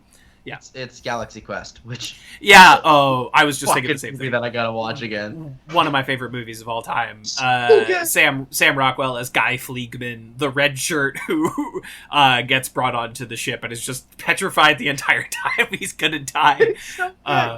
Is there air? You don't know. It's so good. I gotta watch that one again. Watch Galaxy Quest, everyone. Watch it. Yeah, you're right. Like, I don't know if it's like a full split diopter, but like, the like every like foreground, background in focus, like we're switching back and forth. Pootie's obviously great. Jonathan Banks is great. They changed the staging well enough that you're like, they flip it. They flip it entirely so you know that it's a different. It's so subtle. But it's really difficult to pull off, like what they do in that moment, where you fully comprehend we're doing good cop, bad cop, and we're just like moving 1 inch to the left. You know, it's it's also because of the lens. So the lens the lens serves a narrative purpose in that moment, and that's what's so exciting about it. Like that lens, of course, you know, whenever it's used is typically when it's done effectively for a narrative purpose. But the fact that they say, hey, we're going to use this lens and we're going to flip it back and forth so that we can see this dynamic played out it's in both of these shots back and forth. We understand that the hobgoblin that that Abed is being is where all of your attention should be. And there's this looming presence in the form of Hickey. And then when we switch to the other side, it's the same setup, except now it's a different character. And it also implies in the background, I find it funny in that moment also because it's not a super funny moment, but it's also incredibly funny because it also implies that Hickey at some point stands up, walks to the other side in order to treat Abed as a different person, and then stands up, walks to the other side, does it again. I mean, what it implies is really funny. And it's such a great use of that lens that it's really cool. Right. Actually, I can't see that lens though without thinking of this video I saw on YouTube that was talking about Toy Story 4 and how Toy Story 4 started doing this thing where they digitized different kinds of cameras and lenses as part of what they were doing because the tech is just that advanced now, which is fucking insane.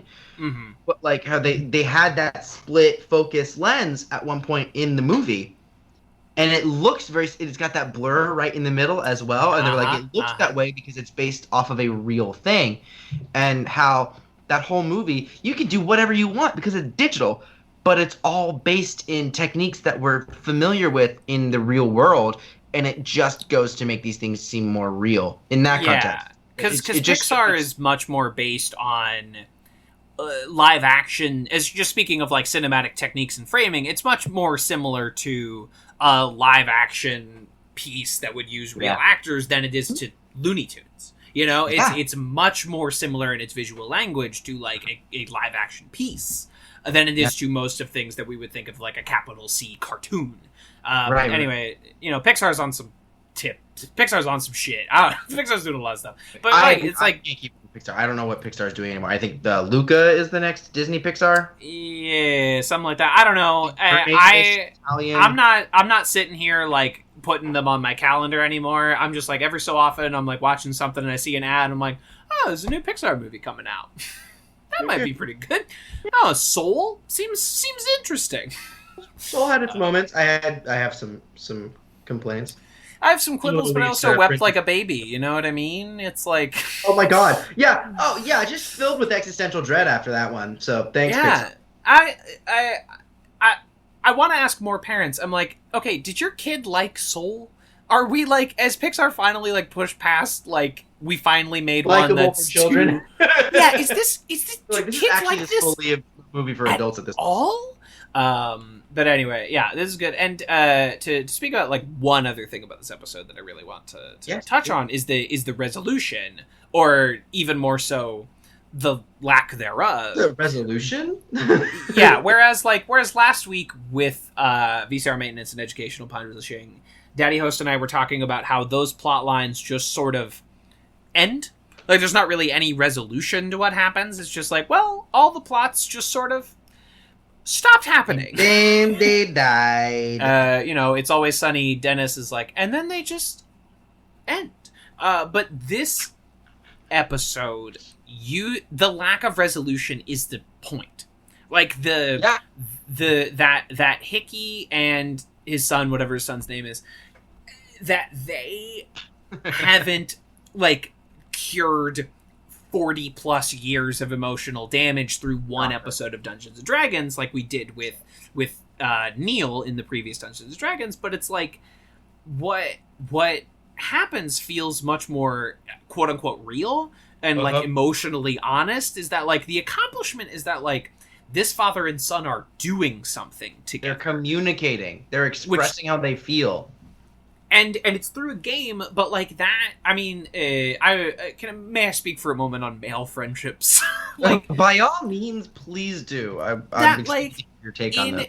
It's partially the way that men are socialized, and other people can speak to other factors, but like a lot of male friendship is based on a shared activity, and that is like what are podcasts if not the cigar lounge of the 21st century? You know, like we as men, quote unquote, you know, like traditional masculinity, it's hard for men to relate to one another in just like, we can't just hang out. but like we can have an emotional experience. Been told that they're not allowed to do it without having some mutual. That's why sports are so popular. It's because they're a commonly accepted communal shared emotional male activity, and like obviously sports are not exclusively male. That's not what I meant, but like that is why sports is so powerful, and sports movies so powerful for so many like dads. They're socially permissible spaces for men to express emotion, to get emotion, like to like triumph and joy and that communal togetherness, and like of course that's like people will often dissuade like, oh, the boys are watching the game, or oh, the guys are playing Halo again, but like no, that is the shared male emotional space is playing Smash Bros. Right, I think it's no, that's interesting. That's an interesting lens on that. I think because as someone that is removed from that, because I have those moments where I'm like, oh, the boys are doing sports, oh, the boys are playing video games, and it's and to look at that, for me, that critique of that moment has less to do with like, oh, I'm like, I don't like that men have something where they can bond. It's more so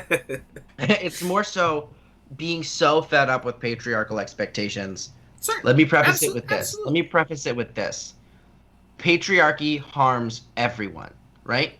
Patriarchy harms men as well as women, as well as everybody outside the binary, et cetera, et cetera. Agreed. And by relegating male emotional intimacy to these forms, it becomes toxically so, because it's the second when you deprive someone of something for your entire fucking life, and then you say, hey, you're only allowed to do it in this one circumstance, it becomes a really toxic environment, because it can't be questioned.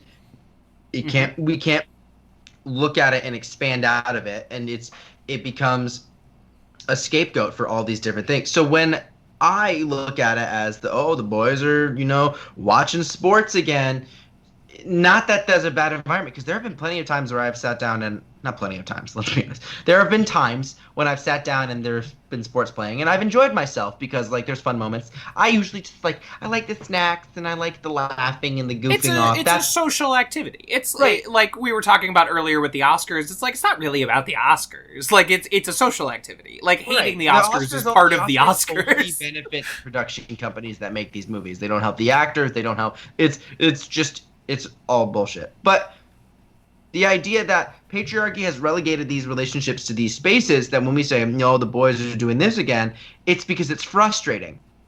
It's because that is such a deeply needed sense of escape, and it is misplaced, I agree. This frustration, they keep doing this. And it's like, well, it's because they've been deprived of these spaces. And it's frustrating, and I go, I don't understand sports, because even though it is a space where like, oh yes, a male intimacy is permitted, if you will, it's still shrouded in layers and layers of obfuscation and performative nature. And it's like, oh, but it's just sports, so I'm not even being emotional, right? Where men are fucking emotional as hell.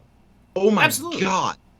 Like insanely emotionally volatile creatures, because they're not permitted to share their emotions. So when I see men doing sports and getting really into it, it's frustrating, because I look at it and it's from a liberation perspective. I'm not mad at these men who are stuck in this situation. I am mad that we have societally ingrained this patriarchal structure so much so that the only sense of vulnerability they are permitted is within this still toxic. I mean, I could also go on a rant on how I view the mainstream football, American football, just in the way that it's presented and all this stuff, to be a center for everything I find wrong with society. Yeah, I mean, also the NFL is like a living nightmare, right? Like the NFL, excluding like, I mean, maybe it is the NFL itself, but just like the way that the advertisements are placed, the way that the misogyny is involved, homophobia, like every single issue, hot button topic I have, capitalism, every single hot button topic issue that I have has a present influencer in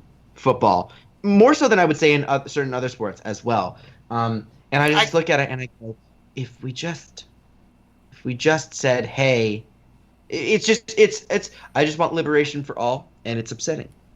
Absolutely. I completely agree with you. And as someone who's like at a point in their media watching career where I'm like, enough with dad. Enough with daddy didn't hug me. Like, can we collectively like take a break from this being the subject of like every space movie, right? Like can we just like take a break from like Daddy wasn't there to like sing a song from Austin Powers and Goldmember, you know, like fucking can we take a hiatus on this? But this is one of the recent expressions of it that I've really enjoyed because it's to me it's emotionally honest. Just speaking about this episode of Community in particular, it's really real, and like this is the nerd equivalent of like, you know, the cliche about like father and son working on a car together, right? But if you're a son who doesn't give a shit about cars, then you might need to convince dad to play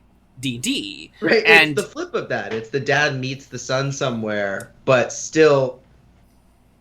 then the son, of course, goes, but you're doing this for selfish reasons, because the dad is even worse at communicating emotionally what he actually feels, because he's older and from an even harsher perspective on these things in certain aspects. It's weird, because masculinity does two things. Like, as time passes, older folks, right, have a more conservative lens on a lot of stuff. But also, as time passes, the definition of what is acceptable for masculinity gets more and more rigid, which is a curse, which is why you'll go on Twitter and see people say stuff like, I don't know, I think eating fish is just mad feminine, or like wearing glasses is kind of gay. And you look at it and you go, literally, what the fuck are you talking about? But in this circumstance, you've got this dad saying, fine, I'll do this thing that my son likes that I don't understand because I want to, because you think that this will help, fine, I'll go do this. And to see that there is a desire for it to go there, but an unwillingness to acknowledge that in order to meet your son somewhere, you have to get over yourself. And that is a incredible father-son story to tell that is not told basically ever, quite frankly. Absolutely. And so often these stories either end with like, you know, the death of the father or the complete reconciliation. And this remarkably messy and emotionally honest middle place, it feels strangely revolutionary in stories like these. Like to be fed up with and simultaneously need the other person. Yeah, and you don't want to, and you have no want of this person in your life, but you also, like, feel a void when they're not there. I mean, as someone who, like, hates his dad, you know, like, this sparks a particular fucking feeling in me watching this. And I do not want to see it replicated, but it's nice to see someone else did. You know. It is a little teeny tiny itty bitty bit on the nerves. When Jeff kind of has his closing line, but I think that they felt they needed that. That was because it is such an ambivalent. Thank you. I don't know what's going on. It is kind of an ambivalent ending where it's like is it conclusive? It's not, and that's kind of what we like about it. But also for an episode of TV that is a total of 20 minutes in runtime, you kind of do have to make it feel a little wrapped up. And Jeff's like, I know a thing or two about daddy issues. Not that he talks like that. But what if? You know, could you imagine? And you know, wrapping up the message of the episode is kind of one of Jeff's things.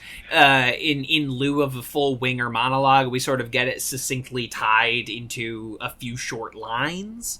Again, you know, I go back and forth on these things depending on context or how I'm feeling at the moment, like whether or not we need it, you know, like, that's the criticism of like every Spielberg movie is that like the last thing he does is like, hey, did you get it? Did you get what the movie was about? Or like I've seen it, you see it all the time in like big mass market blockbuster media, because like every one of those movies thinks the audience is like the dumbest homunculus in the world, so they have to like, nothing can be unsaid. Feed it to you. The character, the superhero has to like explain the motivation, and I'm like, yeah, I got it. I didn't need this, thank you. But also, you know, these movies are for babies, so like, you know, okay, yeah, you do have to explain it to the baby, right? Like you don't have to be like, baby, this is the complex, you know, American military structure. I go back and forth, and sometimes I'm like, I'm really glad you did that, and sometimes I'm like, okay, Yeah, didn't need it. Thanks, bud. And this one, I'm of two minds about it. Really but I'm glad it's here in this instance. I'm not mad about it, for sure. It certainly makes the ending feel intentional, yes, as opposed to haphazard. Yes, which it very easily could, considering the kind of ambiguous nature of it. Absolutely. Anyway, I love talking about a little masculinity, except that I don't. Okay. Amen, brother. Amen. All right, so let's do a little ronking, shall we? I love to ronk. Abed stuffed animal D&D. This one is fine. This one's weak. Go down. Yeah, it's a little weak. I like the idea of this. I'm in love with the idea of this end tag more so than I am the actual end tag. Does that make sense? Yeah, it feels like if they had had a little more time and like maybe the creatures could have had voices or Abed could have done the voices. Like that's if I had, because the best part about Abed doing this stuff is his voices, and if he's imagining that's the other thing. It's also, we know it's implied that he's imagining what these characters are saying. Why not just let us in on that? Yeah, so that just feels like, oh, you just needed like one more coat of paint. You needed like, take the icing spoon, or just like one more time. Something. So let's scroll. What's the bottom? How many end tags have we done so far? 91. Okay, and what is 91? The baby is named Chewbacca. It's the last end tag of season 4, where we go to one of the random timelines from Remedial Chaos Theory. And Britta says that her and Troy's baby has a traditional African name, and then says Chewbacca, which is just like just one of the most racist things. Gift Exchange Darkest Timeline. Which one's that? It's the end of the Christmas episode of season 4, where they exchange gifts, and then Abed imagines the Darkest Timeline, and it's like a courtroom with Jeff and Annie. It's not good. It's worse than Lord, this. No. Which one's Traitor Audition? That's where they go to audition for the Owen Wilson Starburns study group, and they just do the Spanish rap for like the 10th time in the first 11 episodes of Community. I'm seeing right now, I think this goes somewhere near YMC Chang and Crumping. Oh, is it Screens Man Screens? Chang has Patton. Which one's that? That's when he's giving a speech to the Chang Glorious Bastards in front of the Greendale flag, in an homage to the film Patton. I think that is officially the first one that I can go. This one is clearly better. Okay. So I'm going to say this is going to go... 81? 81, maybe 82. Screens Man Screens. What do you think of Screens Man Screens? That's the one where they're all sitting on their phones at the study group, right? Yeah, I'm impressed by the... I'm impressed by the camera movement. It's just, it doesn't do anything for me. I'm like, wow, that's a smooth camera movement alone. Dolly. That's a smooth, well, good job. Yeah, all right, fine. Just under Screens Man Screens. So 82. Abed, Stuffy, D&D. That's where Chang gets robbed at the YMCA. I remember that one. It's boring as hell. Yeah, it's nothing. Scrolling on up. So, our current number 4, Advanced Dungeons & Dragons. This one's not quite... That's good. This was a fairly forgettable episode. I forgot this episode existed until we got into it, and then I was like, oh, yeah, I have seen this one twice now. Period, overall. Yeah. Yeah, it's going to be... Oh, man, this is going to really affect... I think this might be the lowest Season 5 so far. What's the lowest Season 5 we currently have? The lowest Season 5 is the one we did last week, actually. VCR Maintenance and Educational Publishing, which is where they play a pile of... bullets. Yeah, I did watch that one. This one's slightly better. You think so? I think so. Alright. Yeah, I can get down with that. I would crawl up, so like the next Season 5, Analysis of Quark-Based Networking, which is the bulletin board one. I like that one better than this one, so I think it's going to be somewhere between 71 and 75. Yeah, I don't know. There's something about the way that one's structured that I enjoy, that I like remember. It resonates in my head hole, my brain cavern. Yeah, but like, thoughts? let me pitch you one thing about why this episode is better. Everything Jim Rash does in this episode. Okay, right. Got it. Moving up.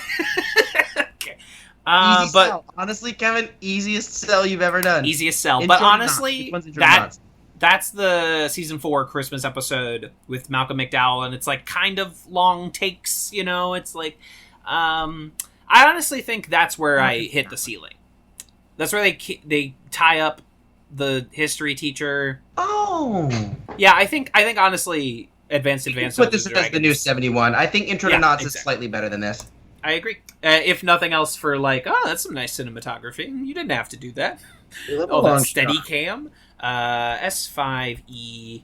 Which one is Economics of Marine Biology? Just for my sake. That is from season 4. They are courting the rich kid student to come to Greendale. Okay. Also, Jeff and Pierce go to a barbershop. Also, physical education. Which that plot line's really good. Kind of, I don't know. But, okay, again, let me throw one last thing. You say Jim Rat. Everything Jim Rash does in the police interrogation of 2 hobgoblins. Yeah, no, you're right. Okay. Yeah. You're right. Keep on moving on. Put it right in 71. Advanced. Advanced. Why? Okay. It's spell checking me, but that's only because it's the same word twice in a row, and Microsoft Word doesn't care for that. Advanced, Dungeons and Dragons. This is gonna hurt Season 5's overall rankings quite a bit. It is a bit of a shame that there are so few episodes in Season 5, but it also does feel like Season 5, by the time they were done with it, they were like, fuck, we're getting canceled a 3rd time. Shit, okay. God damn it. We got 2 more episodes. Let's just fucking crank them out, boys. You know, whatever that environment was. I'm assuming it was a space that went, let's crank them out, boys, because I can't imagine it was a very inclusive environment. As someone who watched that documentary, I can say, yeah, they were. Oh, nice, cool, got it. I'm glad my predictive text was able to analyze from the nature of the text and the way that things are handled on set that it was a predominant media analysis. It's almost like some media analysis. It's almost like with a queer lens, you start to pick up on things. Well, yeah, queer up that lens. I mean, a little bit. A little sad to see Season 5 dip, especially because it was such a strong return. But, I mean, still, some good episodes. I mean, that's the other thing. Even at its worst. Still some good shit. Still some good shit. And that's why this show is so... It's wild because, like, honestly, and I think I've said this before to you as well as on the podcast, first time I watched Community, I wasn't watching it with a critical lens. I was like, haha, goofy. And it's still one of those shows that, like, every time I watch, I know I'm going to laugh out loud at least once, which I cannot say for the vast majority of comedy TV shows. And it's absolutely true. I remember watching through it and enjoying all of it the first time I watched. All of it. I didn't think any episode was a bad episode. And now that I'm looking at it with a critical lens, I go, it's just me going, this one's not quite as good as some of the other ones we've seen, because some of them are, like, exceptional. You know, it's the whole idea we were talking about earlier. It's comparing art to art. You can't fucking do that. And yet we do it every week. Yeah. No, and of course, this list is very scientific, and it is correct. And if you disagree with it, you are wrong. If you disagree, then I will be speaking with my lawyers. Yes, thank you. The operation, our awesome ranking is never in doubt. Cool.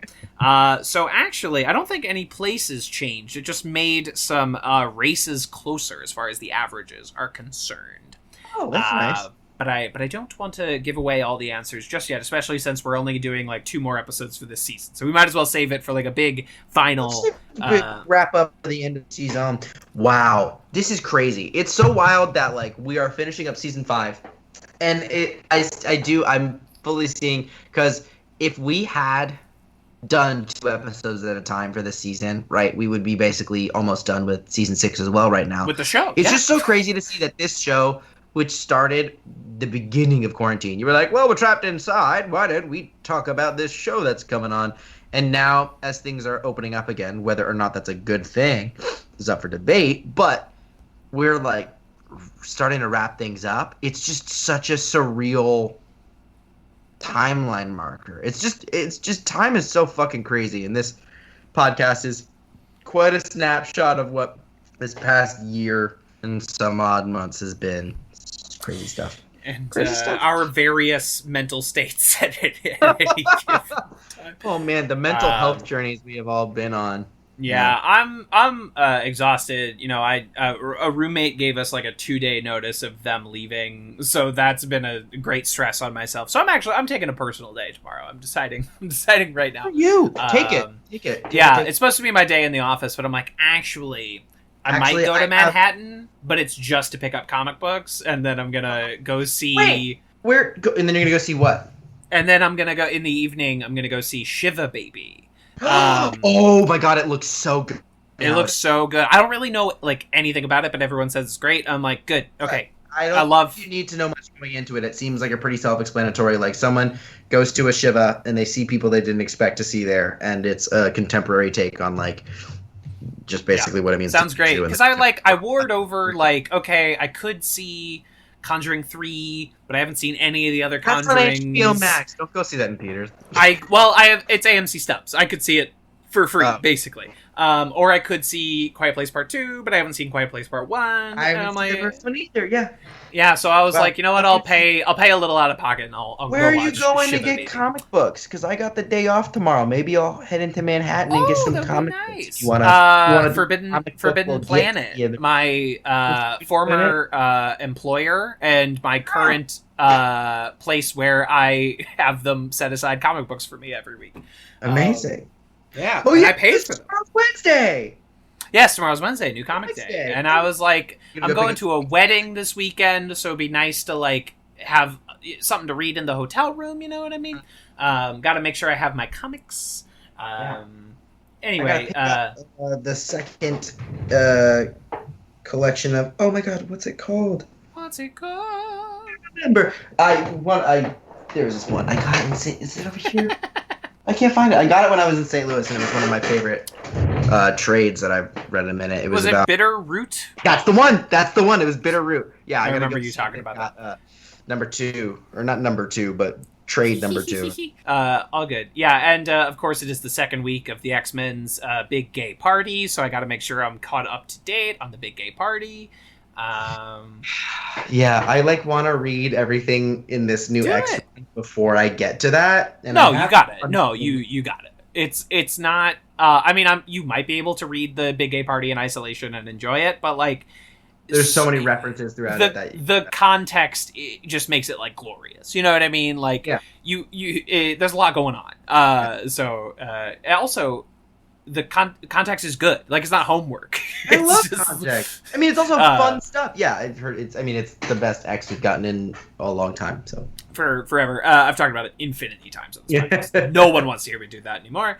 As far as plugs go, I was once again a guest on You Can't Disappoint a Podcast, where they were doing their season 2 community wrap up. And I shared my top 5, I shared my bottom 3, I shared my season MVP, and it was a great time.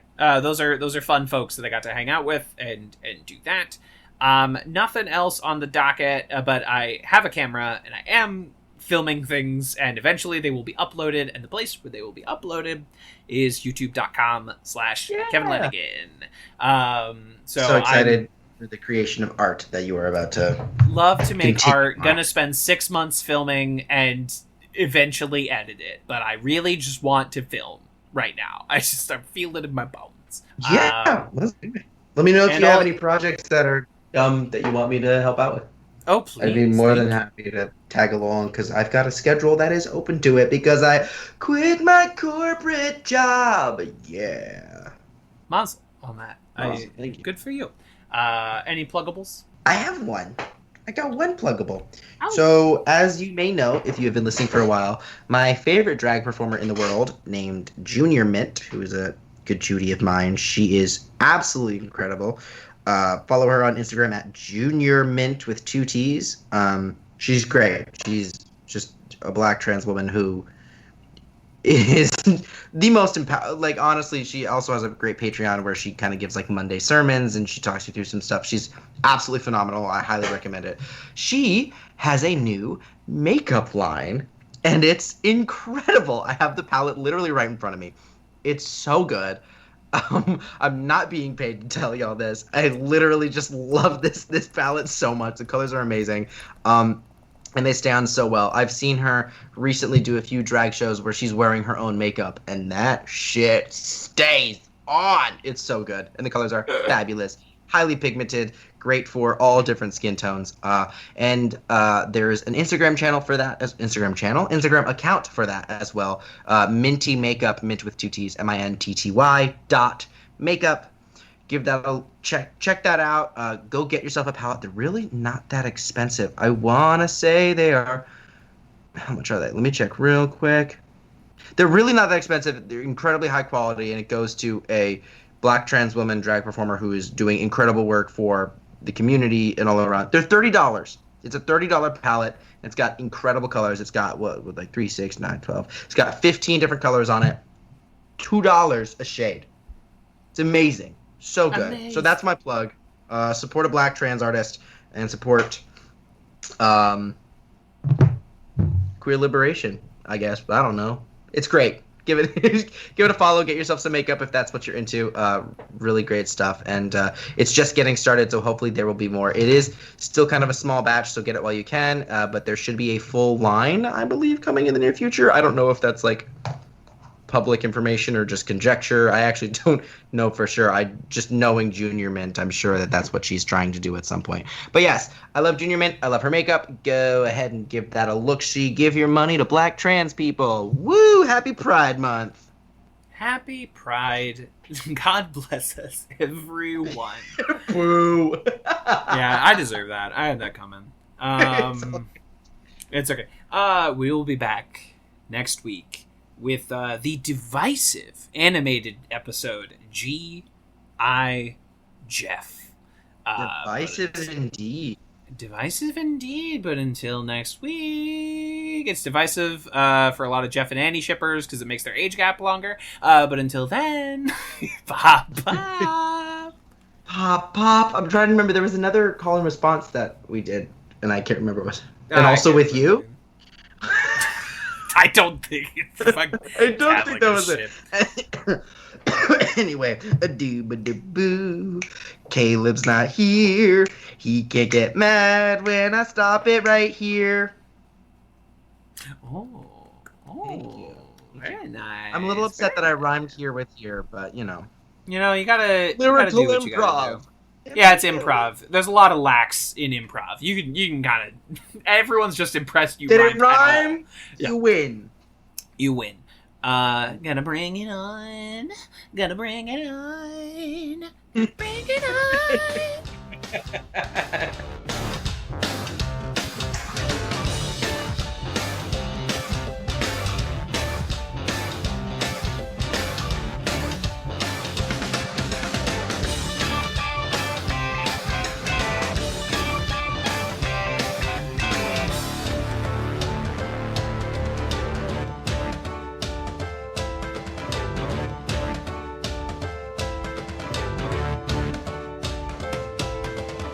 This has been a Talkback Podcast.